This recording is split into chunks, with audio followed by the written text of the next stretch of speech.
पहले से जो इंसान एक महिला की इज्जत नहीं कर सकता, वो देश की महिला की क्या इज्जत करेगा? ये सोचने की चीज है आप लोग। जो स्वयं अपनी पत्नी को हटा दिया, उसने शादी करके जब उसकी भी जिम्मेदारी नहीं ले सका, तो ये हमारी जिम्मेदारी कैसे लेगा? एक ये सोच का विषय है।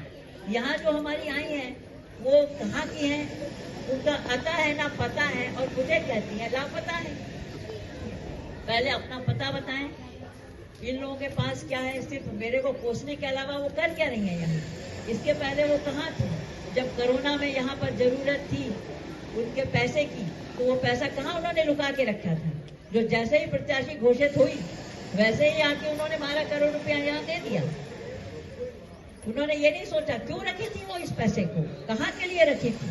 हमारे पास से जो पैसा आता है हम तुरंत उसको दे देते हैं, और ऊपर से मुझे भ्रष्टाचार का आरोप लगा रही है। जो भ्रष्टों की सरकार बना के रखी है, जो वॉशिंग मशीन में जाते हैं और इधर से निकलते हैं कलंकित जाते हैं और वहां से निष्कलंक होके निकलते हैं, ये वो सोचें। और वो कितना भ्रष्टाचार करके आई है यहाँ, ये भी तो बताएं। और मुझे साबित कर देंगे मैं भ्रष्टाचारी हूँ तो मैं चुनाव से बाहर हो जाऊंगी। ये भी मैंने कहा, महंत जी ने भी यही कहा है। एक आदमी तो खड़ा होकर बता दे किसी ने मुझे ये। तो निश्चित रूप से ये आखिरी चुनाव माना जाएगा। ना हमारे पार्षद चुनाव होंगे, ना हमारे पंचायत के चुनाव होंगे, और ना ही हमारे जनपद के होंगे, ना विधायकों के, ना सांसदों के। एकमात्र अत्याचारी ही करेगा राज। तानाशाही और हिटलर का नाम तो आप लोगों ने सुना ही होगा। जैसे जैसे ये बोल रहे हैं कि हम 400 पार का मतलब ये होता है कि इनकी जो मंशा है, इनकी नीयत है, वो खराब हो चुकी है। और चूंकि मैं संसद में बैठ के देखती हूँ, जो इंसान सोनिया गांधी को इटली की विधवा कहता है, जो इंसान एक महिला की इज्जत नहीं कर सकता, वो हम महिलाओं की क्या इज्जत करेगा, देश की महिलाओं की क्या इज्जत करेगा? ये सोचने का भाव है कि जब वो किसी गरीब, जब हमारी कांग्रेस थी तब शायद 30 करोड़ लोग की जनता गरीबी रेखा में थी, जो पूरी उठने वाली थी। लेकिन पिछले 10 सालों में वो 80 करोड़ तक पहुंच गई है। जबकि ये कहते हैं कि हम भारत में विकास कर रहे हैं, वो विकास कहाँ है?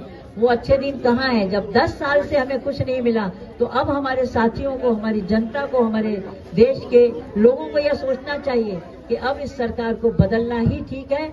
नहीं तो अत्याचार के साथ संविधान तो खतरे में है ही, हम खुद खतरे में हैं, हमारी स्वतंत्रता खतरे में है। यदि हमें अपने आप को बचाना है तो कांग्रेस की सरकार बनाना है। और जब ये गठबंधन की सरकार बनेगी तो आप लोगों को और आपके लिए क्या क्या हमने योजनाएं बनाई हैं, वो योजनाएं तो आपके पास आ ही चुकी होंगी। मैं थोड़ा संक्षिप्त में बताऊंगी कि हमारी 5 न्याय पत्र जो बने हैं गारंटी के, उसमें 25 गारंटियां हैं। उसके अंदर सबसे पहले ये है कि महालक्ष्मी नारी न्याय योजना, इसके अंतर्गत एक परिवार, भारतवर्ष की बात है, ये कोई छत्तीसगढ़ की बात नहीं है, पूरे भारत में ये लागू है। हर परिवार की एक महिला के खाते में 8,333 रुपया आएंगे। ये क्यों आएंगे? क्योंकि एक सम्मानीय निधि है जो एक महिला को दी जाएगी। ये सोनिया गांधी महिला है, इसलिए महिलाओं के बारे में चिंतित है, और उन्होंने कहा है कि एक सम्मानीय निधि सम्मान से जो हमको देंगे तो इनके जिंदगी में काम आएगी। इनके